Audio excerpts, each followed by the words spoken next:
কোনো একদিন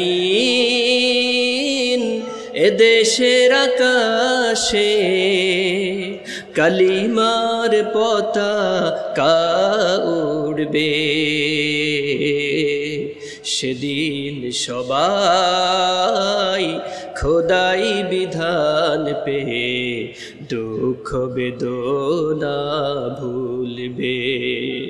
কোনো একদিন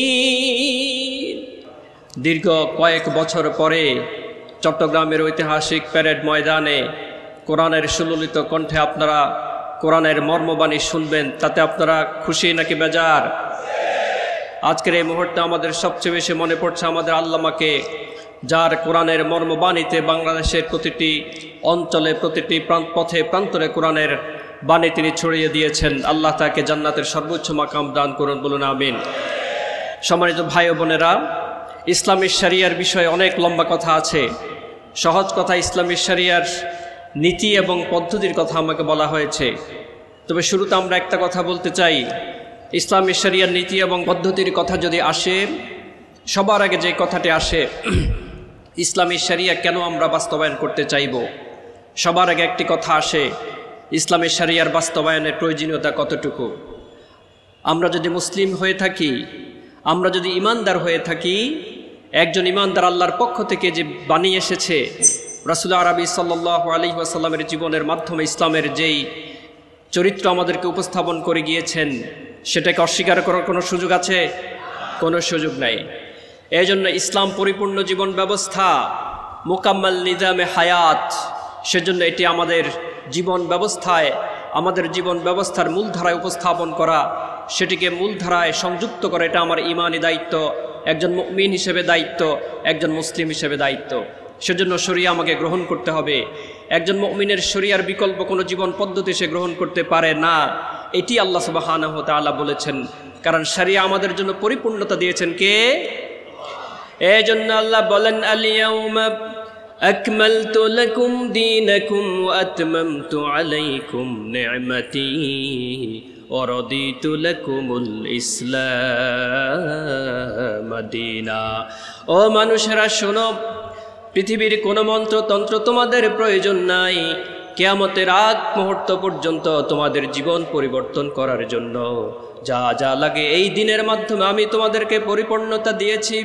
এবং এই দিনকে বাস্তবায়ন করার জন্য যা যা নেয়ামত দরকার, জ্ঞানের নেয়ামত দরকার, আমি তোমাদেরকে জ্ঞানের নেয়ামত দিয়েছি। হায়াতের নেয়ামত দরকার, হায়াতের নেয়ামত দিয়েছি। সভ্যতার নেয়ামত দরকার, কোরআন এবং নবী মুহাম্মদ আলাইহিস সালাতু ওয়াস সালামের মাধ্যমে সভ্যতার নেয়ামত আমি তোমাদেরকে দিয়েছি। এই সব কিছু দেওয়ার মাধ্যমে আমি তোমাদের দিনকে পরিপূর্ণ দান করে দিলাম। এই জন্য দুনিয়ার জীবনে তোমরা যতদিন বেঁচে থাকো, তুমি যদি মুসলিম হিসাবে বেঁচে থাকো, দুনিয়ার কোনো মানুষের মন্ত্রতন্ত্র তুমি অনুসরণ করতে পারবে না। দুনিয়ার কোনো মানুষের মন্ত্রতন্ত্র, বুদ্ধিবৃত্তি তুমি অনুসরণ করতে পারবে না। ইন্নাদ-দীনা ইনদাল্লাহিল ইসলাম, আল্লাহর কাছে একমাত্র জীবন ব্যবস্থার নাম হচ্ছে ইসলাম। আর ওই ইসলামকে আল্লাহ তাআলা বলেছেন আকিমুদ্দিন। সুতরাং দিনের বাইরে জীবন পরিচালনা করার কোনো সুযোগ আমাদের আছে নাই। কিন্তু দিনের বাস্তবায়নের কথা যখন আসে, আমাদের অনেকের মধ্যে ভীতি কাজ করে, শঙ্কা কাজ করে। এটি শুধু সাধারণ মানুষের মধ্যে নয়, আমরা যারা দিন নিয়ে উঠা বসা করি, আমরা যারা দিন চর্চা করার প্রতিজ্ঞা করি, আমরাও অনেক সময় আশঙ্কা বোধ করি, দিন যদি বিজয় হয় আমার জীবন ব্যবস্থা কঠিন হয়ে যাবে কিনা। বিষয়টি কিন্তু তেমন নয়। শরিয়ার ব্যাপারে পরিপূর্ণ পুঙ্খানুপুঙ্খরূপে ধারণা না থাকার কারণে, শরিয়ার ব্যাপারে স্থানীয় এবং আন্তর্জাতিক মিডিয়ার নানাবিধ নেতিবাচক খবর এবং নিউজ প্রকাশ করার কারণে, এবং আমাদের আলেম ওলামা আমরা যারা আছি, দায়ী হিসেবে আমরা যারা নিজেদেরকে সমাজে উপস্থাপন করছি, ইসলামের দাওয়াতের পদ্ধতির বাইরে গিয়ে আমরা দাওয়াত দান করার কারণেই মূলত শরিয়ার ব্যাপারে, ইসলামের ব্যাপারে সাধারণ মানুষ টু সাম এক্সটেন্ট আলেমদের মধ্যে ভীতি কাজ করে, শঙ্কা কাজ করে। কিন্তু আমরা যদি শরিয়া প্রতিপালনের সিস্টেম বা পদ্ধতি জানি, ইসলামী শরিয়ার নীতিমালা যদি আমরা জানি, তাহলে দিন নিয়ে ভয় পাওয়ার কোনো কারণ থাকার কথা নয়, দিন নিয়ে কোনো ধরনের আশঙ্কা থাকার কথা নয়। সেজন্য আসুন ইসলামের অনেকগুলো নেচার আছে, ইসলামের অনেকগুলো ক্যারেক্টারিস্টিক্স আছে, ইসলামের অনেকগুলো বৈশিষ্ট্য আছে, ইসলামের শরিয়ার অনেকগুলো নীতি এবং পদ্ধতি আছে। সময় যেহেতু আমার সংক্ষিপ্ত, আমি শুধু আপনাদেরকে বলে যাব যাতে করে আপনারা পয়েন্টগুলো অন্তত নিয়ে যেতে পারেন। 1 নম্বরের নীতি হচ্ছে Islam is universal, Islam is Alamia. ইসলাম পৃথিবীর সমস্ত মানুষের জন্য, এটা ইসলামের অনন্য চরিত্র। ইসলাম পৃথিবীর সমস্ত যাবতীয় সৃষ্টিজীবের জন্য এটি ইসলামের চরিত্র। মহান আল্লাহ তাআলা আমাদেরকে প্রতিদিন পড়তে বলেছেন আলহামদুলিল্লাহি রাব্বিল আলামিন। এমন রবের প্রশংসা করতে বলা হয়েছে যে রব universal, who is the creator of the whole world, যিনি সমস্ত পৃথিবীর মালিক, সমস্ত জগৎসমূহের মালিক, তিনি হচ্ছেন ইউনিভার্সাল। আল্লাহ আমাদের ইউনিভার্সাল। দ্বিতীয় রাসূলের ব্যাপারে বলছেন, কি বলছেন? ওয়ামা আরসালনাকা ইল্লা রাহমাতাল লিল আলামিন। ও মানুষেরা শোনো, তোমাদের জন্য যে নবীকে আমি পৃথিবীতে প্রেরণ করেছি তিনি শুধু তোমাদের জন্য রহমত নয়, যত জগৎ আছে, শুধু মনুষ্য জগৎ নয়, সৃষ্টিজীবে যত জীব আছে সমস্ত কিছুর জন্য রহমত। সুতরাং আমাদের আল্লাহ ইউনিভার্সাল, তিনি সার্বজনীন। আমাদের নবী আলাইহিস সালাতু ওয়াস সালাম সার্বজনীন। কোরআনের ব্যাপারে বলছে শাহরু রমাদানাল্লাযী উনজিলা ফীহিল কুরআন হুদাল লিন-নাস ওয়া বাইয়িনাতিম মিনাল হুদা ওয়াল ফুরকান। কোরআনের ব্যাপারে বলছে Quran is also universal, it's also সার্বজনীন, হুদাল লিন-নাস, সমস্ত মানুষের জন্য। সুতরাং ইসলামের নাম্বার 1 ক্যারেক্টারিস্টিক হচ্ছে ইসলাম সার্বজনীন, সবার জন্য। 2 নম্বর ক্যারেক্টারিস্টিক হচ্ছে ইসলাম ওয়াসাতিয়া, মধ্যমপন্থী। লা ইফরাতা ওয়ালা তাফরিত, লা দরারা ওয়ালা দরার, নো কম্পালশন ইন দ্য ইসলাম। ওয়া কাযালিকা জাআলনাকুম উম্মাতান ওয়াসাতান লিতাকুনু শুহাদাআ আলান নাস। ইসলামকে তোমাদেরকে মধ্যমপন্থী জাতি হিসাবে আমি প্রতিষ্ঠিত করেছি, আল্লাহ বলছেন, যাতে করে জগতের এই বিশ্ব ব্রহ্মাণ্ডে যত মানুষ আছে, যত সভ্যতা আছে, সমস্ত সভ্যতাগুলো তোমাদেরকে দেখে দেখে শিখতে পারে। যত সভ্যতা আছে কোরআনের বাইরে, ইসলামের বাইরে যারা সভ্যতা দাবি করে তাদের উপর তোমরা সাক্ষী হতে পারো। সুতরাং ইসলামের অনন্য গুণাবলী হচ্ছে ইসলাম মধ্যমপন্থী। অনেকগুলো উদাহরণ দেয়া যেত, আমাদের যেহেতু সময় সংক্ষিপ্ত আমরা সেদিকে আর যাব না। ইসলাম সহজ সরল সাবলীল জীবনমুখী।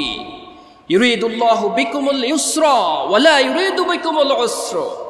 ইসলাম সাবলীল সুন্দর। ইসলাম তোমাদের কাছে কাঠিন্যতা চায় না, ইসলাম তোমাদের কাছে সহজ করে পালন করার জন্য বলে ওয়ামা জাআলা আলাইকুম ফিদ্দীন মিন হারাজ। দিনের পক্ষ থেকে তোমাদের পালন করতে কষ্ট হয় এমন কোনো বিধান আল্লাহ আমাদের রব তোমাদেরকে দেয় নাই।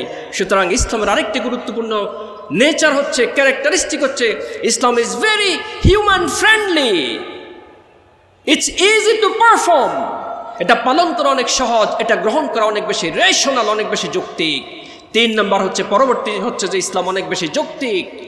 আল্লাহ তাআলা কোরআনে বারবার বলেছেন লাআল্লাকুম তাতাফাক্কারুন আফালা ইয়াতাদাব্বারুন লাআল্লাকুম তাকিলুন। এসব কিছু আল্লাহ তাআলা আমাদেরকে যুক্তির কথা বলছেন, রেশনাল শিখাচ্ছেন, যুক্তি দিয়ে দিয়ে আমাদেরকে ইসলামের দিকে আহ্বানের কথা বলছেন। তার মানে ইসলাম ধর্ম হিসেবে, জীবন ব্যবস্থা হিসেবে অনেক বেশি যৌক্তিক। এরপরে যেটি হচ্ছে ইসলাম completely stand on Adalah, justice. ইসলামের আরেকটি গুরুত্বপূর্ণ নীতি হচ্ছে ইসলাম ন্যায় পরায়ণতার উপর এক চুল পরিমাণ কাউকে ছাড় দেয় না। লা তাজিরু ওয়াজিরাতুন ওয়িজরা উখরা। একজনের বোঝা ইসলাম আরেকজনের উপর চাপিয়ে দেয় না। একজনের অপরাধের শাস্তি ইসলাম কখনো আরেকজনকে দেওয়ার পক্ষপাতী নয়। ইসলাম কমপ্লিটলি ফি সিরাতিল মুস্তাকিম, পরিপূর্ণ সহজ সরল এবং কমপ্লিটলি জাস্টিসের উপর প্রতিষ্ঠিত একটি জীবন ব্যবস্থা।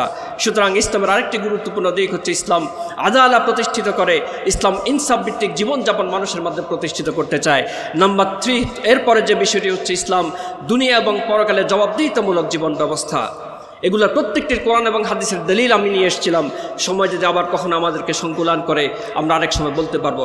Completely accountable. ইসলামের নেতৃত্ব সম্পূর্ণভাবে জনগণের কাছে জবাবদিহিতামূলক। শুধু একটা উদাহরণ দিতে চাই, সাইয়েদনা ওমর রাদিয়াল্লাহু তাআলা আনহুর কথা আপনারা সবাই জানেন, যিনি জুমার নামাজে এক টুকরো অতিরিক্ত কাপড় নিয়ে এসেছেন। এক মহিলা দাঁড়িয়ে বললেন, ইয়া আমিরাল মুমিনিন লা তুখাতিবিন নাস। আপনি একটি প্রশ্নের উত্তর দেওয়ার আগে আপনি খুতবা বন্ধ করুন। We do not want to listen to you until you answer the question. আমি আপনার কথা শুনবো না যতক্ষণ পর্যন্ত আপনি অতিরিক্ত কাপড় কোথা থেকে পেয়েছেন সেটার জবাব দিয়ে আমাদের কাছে না করেন। তখন সাইয়েদনা ওমর রাদিয়াল্লাহু তাআলা আনহুর সন্তান দাঁড়িয়ে গেলেন, বললেন আমার বাবার পুরান কাপড়টা ওনার পরিপূর্ণ শরীর ঢাকে না, এজন্য বাইতুল মাল থেকে আমার ভাগে যে কাপড়টা পড়েছে সেটা সেলাই করে আমার বাবা এখানে এসেছে। সুতরাং regardless leader, regardless your position, ইসলামী মূল্যবোধে বিশ্বাসী যদি মানুষেরা ক্ষমতায় যায়, everyone will be accountable toward the people. এটা ইসলামের মহান নীতি, এটা ইসলামের মর্মবাণী, যেটা আমরা আমাদের সমাজে আমাদের লিডারদের মধ্যে নেতাদের মধ্যে পাই না। এবার আসুন ইসলামের শরিয়ার বাস্তবায়ন নীতি, ইসলামের শরিয়ার বাস্তবায়ন পদ্ধতি যদি আমরা জানতে চাই, অনেকগুলো কারণ, অনেকগুলো ডিসিপ্লিনের কথা আমরা জানার সুযোগ আছে কিংবা জানা উচিত। তবে চারটা বিষয় আমি আপনাদের কাছে কথা বলতে চাই। ইসলাম যদি কখনো মূলধারার ক্ষমতায় যেতে চায়, ইসলাম যদি মূলধারায় যেতে চায়, জীবন মানুষের জন্য নিজেকে উপস্থাপন করতে চায়, কমপক্ষে চারটা বিষয় ইসলাম সেখানে নিয়ে আসতে হবে। এক নাম্বার হচ্ছে ফিকহুল আওলাউইয়া, দুই নাম্বার হচ্ছে ফিকহুত তাওয়াজুন, তিন নাম্বার হচ্ছে ফিকহুল ওয়াকি, চার নাম্বার হচ্ছে ফিকহুত তারবিয়া ওয়াত তালিম। হোয়াট ইজ দ্য ফিকহুল আওলাউইয়া? ফিকহুল আওলাউইয়া হচ্ছে একটি সমাজে হয়তো 10টি 20টি সমস্যা থাকতে পারে, আপনার একজন খলিফার উপযুক্ত কাজ হচ্ছে, গুরুত্বপূর্ণ কাজ হচ্ছে সব সমস্যাগুলোর মধ্যে সবচেয়ে গুরুত্বপূর্ণ সমাধান, সবচেয়ে বেশি সমস্যা যেটা সেটা আগে শুরু করা। এক নম্বরে যেটা গুরুত্বপূর্ণ কাজ সেটাকে 10 নম্বরে নিয়ে যেতে পারবে না, আবার 10 নম্বরের কম গুরুত্বপূর্ণ কাজকে 1 নম্বরে নিয়ে আসতে পারবে না। সুতরাং একটি সমাজের সবচেয়ে গুরুত্বপূর্ণ যেই সমস্যা, সেই সমস্যার সবার আগে সমাধানে হাত দেয়া রাষ্ট্রপ্রধানের কাজ, ইসলামের কাজ, এটাকে বলে ফিকহুল আওলাউইয়া। এরপরে যেটার কথা বলা হয় ফিকহুত তাওয়াজুন। একটা সমাজে হয়তো নানাভাবে শান্তি প্রতিষ্ঠিত আছে, হয়তো কোনো কোনো অংশে অশান্তিও প্রতিষ্ঠিত আছে, সেই সমাজে যে সমস্যাগুলো আছে সেই সমস্যা যদি কেউ সমাধান করতে চায়, ইসলামী রাষ্ট্র ব্যবস্থায় যদি ওই সমস্যার সমাধান করতে যায়, সমাধান করতে গিয়ে যদি দেখে সমাজে যতটুকুন শান্তি আছে সেই শান্তিটুকুন পর্যন্ত চলে যেতে পারে, তাহলে রাষ্ট্রপ্রধানকে কিংবা ইসলাম পন্থায় যারা আছেন তাদেরকে সময় নিতে হবে। যতক্ষণ পর্যন্ত নতুন করে যে সমস্যার সমাধান করবেন এটার মাধ্যমে সমাজে শান্তি না বাড়বে, ততক্ষণ পর্যন্ত আপনি ওই সমস্যার সমাধান করার ক্ষেত্রে, হাত দেওয়ার ক্ষেত্রে আপনাকে পড়তে হবে, সময় নিতে হবে, অপেক্ষা করতে হবে। এই জন্য শরিয়া নিয়ে ভয়ের কোনো কারণ নাই। দেয়ার আর মেথডোলজিস। ইসলামী জীবন ব্যবস্থা যদি আমাদের সমাজে পরিপূর্ণতা পায়, প্রতিষ্ঠিত হয়, ওভারনাইট চোরের হাট কাটা শুরু করবে, এটি সত্য নয়। পরের দিন সবাইকে রজম দেওয়া শুরু করবে, এটি সত্য নয়। দেয়ার আর মেথডোলজিস, পদ্ধতি আছে, সেখানে সিস্টেম আছে, নিয়মতান্ত্রিকতা আছে, যেগুলো মুহাম্মদ আরবে আমাদেরকে শিখিয়ে গিয়েছেন, আমাদের সাহাবীরা আমাদেরকে শিখিয়ে গিয়েছেন, খোলাফায়ে রাশিদুন আমাদেরকে শিখিয়ে গিয়েছেন। সুতরাং আমাদেরকে যারা ভয় লাগায়, ইসলামী জীবন ব্যবস্থা যদি তোমরা সমাজে প্রতিষ্ঠিত করো, পরের দিন তোমাদের চোরের হাত কাটা শুরু করে দেবে, এটা সত্য নয়। এরপরে আরেকটি বিষয় ফিকহুল ওয়াকি, পরিস্থিতি নীতি, পরিস্থিতির ফিক, জুরিসপ্রুডেন্স অফ সার্কামস্টেন্সেস, সময়ের ফিক। একটি সময়ে সব কিছু বাস্তবায়ন করা সম্ভব কিনা গুরুত্বপূর্ণ বিশেষজ্ঞ প্যানেল দিয়ে এটিকে পর্যালোচনা করতে হবে, দেখাতে হবে, জানাতে হবে, সমাজ বিশ্লেষণ করতে হবে, সমাজের সাইকোলজি বিশ্লেষণ করতে হবে, সমাজের অর্থনৈতিক অবস্থা বিশ্লেষণ করতে হবে, সমাজের মানুষের ধর্মীয় জ্ঞানের অবস্থা বিবেচনা করতে হবে। এগুলোকে বলা হয় ফিকহুল ওয়াকি, পরিস্থিতিগত জ্ঞান। ওই যখন একজন খলিফা নিযুক্ত হবে, রাষ্ট্রে যখন ইসলাম প্রতিষ্ঠিত হবে, নতুন করে যে কোনো আইন বাস্তবায়ন করার ক্ষেত্রে কিংবা শরিয়ার বিধান বাস্তবায়ন করার ক্ষেত্রে 3 নম্বরে যেই জিনিসটি সবচেয়ে বেশি টুল হিসেবে কাজ করবে সেটি হচ্ছে ফিকহুল ওয়াকি। একটি ঘটনা যদি আমরা জানি, বিখ্যাত হাদিস, ওই হাদিসে আল্লাহ রাসূল সাল্লাল্লাহু আলাইহি ওয়াসাল্লাম মুআজ রাদিয়াল্লাহু তাআলা আনহুকে ইয়ামানের শাসনকর্তা হিসেবে পাঠালেন। পাঠানোর আগে বললেন, বিমা তাকদি ইয়া মুআজ, ও মুআজ তোমাকে যে আমি শাসনকর্তা হিসেবে পাঠাচ্ছি কি দিয়ে শাসন করবা? বলল, বিকিতাবিল্লাহ। এরপরে রাসূল আরবি বললেন, যদি কিতাবের মধ্যে না পাও তাহলে কি দিয়ে তুমি শাসন করবে? বলল, বিসুন্নতি রাসূলিল্লাহি সাল্লাল্লাহু আলাইহি ওয়াসাল্লাম। তারপর প্রশ্ন করা হলো, ও মুআজ তুমি যদি কিতাবে না পাও তুমি যদি আমার সুন্নাতে না পাও তাহলে কিভাবে তুমি সেখানে মানুষের মধ্যে সমাধান দিবে? সাইয়েদনা মুআজ রাদিয়াল্লাহু তাআলা আনহু জবাব দিলেন, পরিস্থিতির বিবেচনা করে আজতাহিদু বিরাই, আমি আমার বিবেক দিয়ে পরিস্থিতি বিবেচনা করে সেখানে কি দিব? সমাধান দিব। রাসূল আরবি সাল্লাল্লাহু আলাইহি ওয়াসাল্লাম মুআজের বুকে থাপ্পড় দিয়ে বললেন, আলহামদুলিল্লাহিল্লাযী ওয়াফাকা রাসূলিল্লাহ, ও আল্লাহ আপনার শুকরিয়া, আপনি যে আল্লাহর রাসূলকে আপনি তৌফিক দিয়েছেন ইজতিহাদ করার, পরিস্থিতি বুঝে কি দেয়ার, ফতোয়া দেয়ার। এই জন্য রাষ্ট্র ক্ষমতায় যখন ইসলাম যাবে, জেনারেলি কোনো ফতোয়া জারি করার আগে ফিকহুল ওয়াকির ভিত্তিতে ফতোয়া জারি করবে, যে এই ফতোয়া জারি করলে যদি সমাজে বিশৃঙ্খলা তৈরি হয়, সমাজে আরও অশান্তি তৈরি হয়, সেখানে তারা সময় নিতে হবে। 4 নম্বরের যে পদ্ধতি সেটি কি? ফিকহু তালিম ওয়া তারবিয়া। আপনি হয়তো একটা বিষয় সমাজে প্রতিষ্ঠিত করতে চান, আপনি হয়তো একটা বিষয় সমাজের মানুষকে জানাতে চান, তাহলে আপনি অবশ্যই মানুষকে জানাতে হবে। কোনো একটি বিধান যদি আপনি সমাজে বাস্তবায়ন করতে চান, সেই বিধানের উপকারিতা কি, সেই বিধান পালন না করলে জনপদের কি ক্ষতি হবে, সেই বিধানটি বাস্তবায়ন করলে জনপদের কি উপকার হবে, পুঙ্খানুপুঙ্খরূপে সব কিছু জনগণকে জানাতে হবে, তাদেরকে ট্রেনিং দিতে হবে, তাদেরকে তারবিয়া দিতে হবে, তাদেরকে তালিম শিক্ষা দিতে হবে। জনগণকে শিক্ষা দেওয়ার মাধ্যমে ইসলাম বাস্তবায়িত হবে, ইসলাম প্রতিষ্ঠিত হবে। অনেকগুলো মেথড আছে, সময়ের সংক্ষিপ্ততার কারণে আমি 4টা মেথড শুধু আপনাদেরকে বললাম। আমার আলোচনা একেবারে শেষের দিকে আমি একটি কথা বলতে চাই, এই 4টা নীতি যদি আমাদের সমাজে ইসলামপন্থীরা যদি ক্ষমতায় যায়, ইসলাম যদি মূলধারার ক্ষমতায় যায়, এই 4টা নীতি যদি আমরা অবলম্বন করতে পারি, আমাদের সমাজে শান্তির সমাজ প্রতিষ্ঠিত হবে। ঠিক কিনা বলুন? সম্মানিত ভাইয়েরা, নারী অধিকার নিয়ে আমি একটু কথা বলতে চেয়েছিলাম, যেহেতু আমাদের সময় সংক্ষিপ্ত। উদাহরণ হিসেবে চোরের শাস্তির উদাহরণ হিসেবে একটু কথা বলতে চেয়েছিলাম, সেটিও আমার সময় হবে না। তবে আমি একটা লাস্ট যে কথাটা বলতে চাই, ইসলামী জীবন ব্যবস্থা বাস্তবায়নের ক্ষেত্রে আরও 4টা বিধান আমাদের কাছে আছে। 1, তাওঈজ, মোরাল কাউন্সেলিং। মানুষদেরকে যখন আপনি কোনো কিছু অন্যায় পাবেন, অন্যায় অবস্থায় দেখবেন, তাকে আপনি সরাসরি আঘাত করবেন না, তাকে আপনি সরাসরি সেখানে প্রতিহত করতে যাবেন না। এটারও মেথডোলজি নাম্বার 1, ইটস কল তাওঈজ, মোরাল কাউন্সেলিং। আপনি মানুষদেরকে এডুকেট করতে হবে, আপনি মানুষদেরকে জানাতে হবে। সেটা কেমন? আল্লাহ রাসূল আরবিকে বলছেন, ইন্না আরসালনাকা শাহিদাও ওয়া মুবাশশিরাও ওয়া নাযীরা। ও নবী, আমি আপনাকে মানুষের মধ্যে পাঠিয়েছি সাক্ষ্য হিসাবে। আপনি মানুষের উপর সাক্ষী হবেন, আপনি মানুষদেরকে সুসংবাদ দিবেন, সুসংবাদ দেওয়ার সর্বশেষ স্তরে গিয়ে আপনি তাদেরকে সতর্ক করবেন। এই আয়াত থেকে আল্লাহ তাআলা আমাদের জন্য 4টা মেথড দিয়েছেন। 1 নম্বর মেথড, জনপদের মানুষ যদি ভুল করে, জনপদের মানুষের মধ্যে যদি ইসলামের ব্যাপারে খালালিয়াত থাকে, দুর্বলতা থাকে, ল্যাকিংস থাকে, রাষ্ট্র প্রতিষ্ঠায় যারা আছেন, রাষ্ট্র পরিচালনায় যারা আছেন, তাদের প্রথম দায়িত্ব হলো তাওঈজ, মোরাল কাউন্সেলিং, শিক্ষা দেয়া। এরপরে হলো তাবশির, সুসংবাদ দেয়া। ওই শিক্ষা দেওয়ার পরে তাদেরকে বলতে হবে, ও আমার জনপদের মানুষেরা, তোমরা যদি আল্লাহর এই বিধানটাকে বাস্তবায়ন করো, তোমাদের দুনিয়ার জীবনে এই উপকার হবে, পরকালীন জীবনে তোমরা মুক্তি পাবা। আর যদি তারপরে 3য় ধাপ হচ্ছে তাহযীর। ওই মানুষরা যদি তাওঈজের পরে, মোরাল কাউন্সেলিংয়ের পরেও যদি তারা কি না হয়, তারা ঠিক না হয়, তারপরে তাফসীর, সুসংবাদ দেওয়ার পরেও যদি তারা নিজেদেরকে শৃঙ্খলার আবদ্ধে নিয়ে না আসে, 3য় ধাপে তাদেরকে বলা হচ্ছে তাহযীর। তাদেরকে সতর্ক করতে হবে, শোনো, তোমাকে শিক্ষা দিয়েছি, তুমি কোরআন জানো, তুমি ইসলাম জানো, তুমি সুন্নাহ জানো, জানার পরেও তুমি সব কিছুর সুসংবাদও জানো, ভালো মন্দ সব জানো, তারপরেও তুমি সেটা অনুসরণ করছো না, তোমার জন্য রয়েছে দুঃসংবাদ। দুনিয়ার জীবনে তোমার জন্য অপমান, লাঞ্ছনা, পরকালীন জীবনে তোমার জন্য জাহান্নামের ইনলেস অপরাধ স্বরূপ শাস্তি রয়েছে। সেজন্য তোমাকে 3টি মেথড অবলম্বন করে আমরা তোমাকে দিন শেখানোর চেষ্টা করেছি।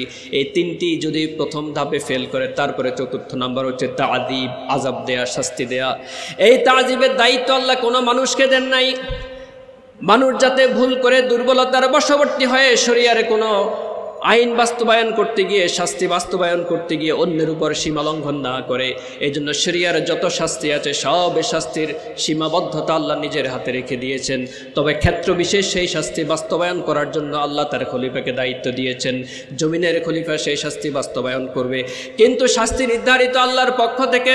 সুতরাং আমার 3টি কাজ একজন জনপদের নেতা হিসাবে, আমার 3টি কাজ একজন জনগণের নেতা হিসাবে, ইসলামের খলিফা হিসাবে। 1 নম্বর কাজ হচ্ছে তাওয়ীজ, মানুষদেরকে শিক্ষা দেয়া। 2 নম্বর কাজ তাফসীর, মানুষদেরকে সুসংবাদ দেয়া। 3 নম্বর কাজ তাহযীর, মানুষদেরকে সতর্ক করা। 4 নম্বর কাজ তা'দীব, সেটি রাষ্ট্র প্রদান করবে, রাষ্ট্র করবে। কোনো ব্যক্তিকে ইসলামের শাস্তি দিতে পারবে না, পারে না। আমার কথা শেষ, সর্বশেষ যদি আমরা ইসলাম পালন করি, আমরা যদি রাষ্ট্র ব্যবস্থা ইসলামকে নিয়ে আসতে পারি, আমরা যদি মূলধারা ইসলামকে নিয়ে আসতে পারি, তাহলে আমাদের জন্য কি হবে? এইটি শুনতে আপনাদের ইচ্ছা হচ্ছে নাকি হচ্ছে না? হচ্ছে না? সর্বশেষ যে কথাটি বলতে চাই, আল্লাহর দিন যদি আল্লাহর জমিনে বাস্তবায়ন হয়ে যায়, আমাদের লাভ কি? দুনিয়াতে লাভ কি? হয়তো পরকালে আমরা জান্নাত পাবো, এটার একটা নিশ্চয়তা আছে। দুনিয়াতে আমাদের লাভ আছে নাকি নাই? আছে।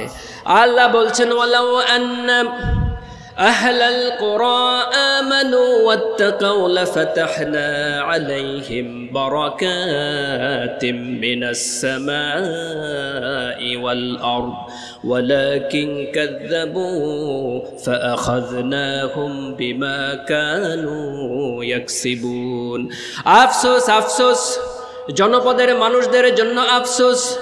ওই মানুষগুলো যদি তাকওয়ার পথ অবলম্বন করত, ওই মানুষগুলো যদি নিজের জীবনকে ইসলামের ধাঁচে সাজিয়ে নিত, ওই মানুষগুলো যদি তাদের জীবনের সিদ্ধান্ত গ্রহণ করার ক্ষেত্রে সবার আগে ইসলামকে গ্রহণ করত, সমাজ ব্যবস্থায়, ব্যক্তিগত জীবন পরিচালনায়, রাষ্ট্রীয় জীবন পরিচালনায় যদি ইসলামকে তারা রাষ্ট্রীয়ভাবে গ্রহণ করত, আমি তাহলে কি করতাম?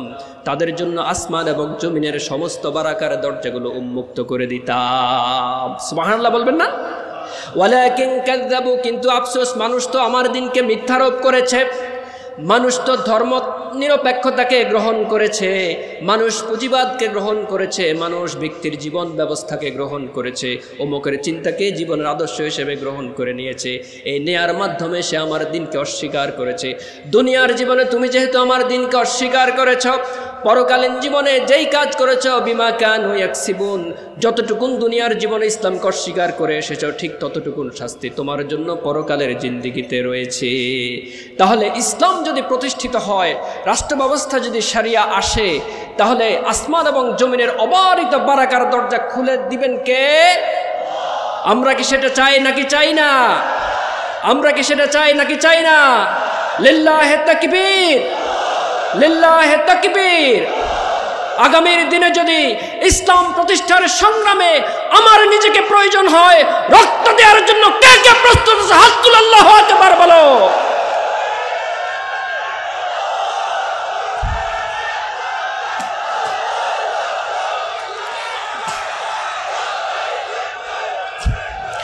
কোনো একদিন এদেশের আকাশে কালিমার পতাকা উড়বে,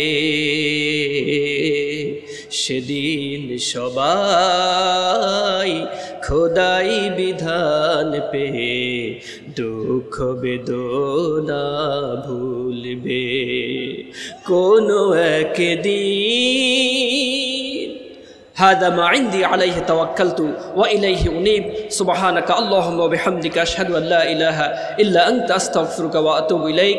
আমি ইসলামী সমাজ কল্যাণ পরিষদকে আমার হৃদয়ের গহীন থেকে আন্তরিক মোবারকবাদ, শ্রদ্ধা এবং ভালোবাসা জানাই। আমার মতো একজন নগণ্যকে আজকের এই মাহফিল, ঐতিহাসিক মাহফিলের সুযোগ করে দেওয়ার জন্য আল্লাহ তাআলা ইসলামী সমাজ কল্যাণ পরিষদের এই সুবিশাল আয়োজনকে কবুল করুন, বলুন আমিন। আল্লাহ তাআলা আমাদের সবাইকে ইসলামের জন্য কবুল করুন, বলুন আমিন। ওয়াসসালামু আলাইকুম ওয়া রাহমাতুল্লাহি তাআলা ওয়া বারাকাতুহু।